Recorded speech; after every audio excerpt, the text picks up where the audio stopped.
Rubik's Cube. Daniel is a boy from Elche and he is 10 years old. One day he went to his grandmother's house where he found a Rubik's Cube. He didn't know how to solve it, so he decided to learn and practice. A friend helped him. A week later, he and his family went to the zoo. They saw a lot of animals: lions, tigers, giraffes, bears, elephants. But when they were watching the monkeys, Daniel solved the Rubik's Cube. The Rubik's Cube was magical, and he could talk with the monkeys. On Halloween Day, Daniel was in his bedroom doing some drawings of witches, ghosts, and zombies.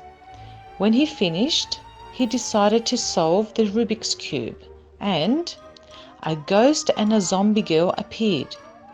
He talked to them and they became friends. The ghost's name was Caspar, and the zombie girl's name was Valerie. Finally, the alarm clock rang. It all was a dream.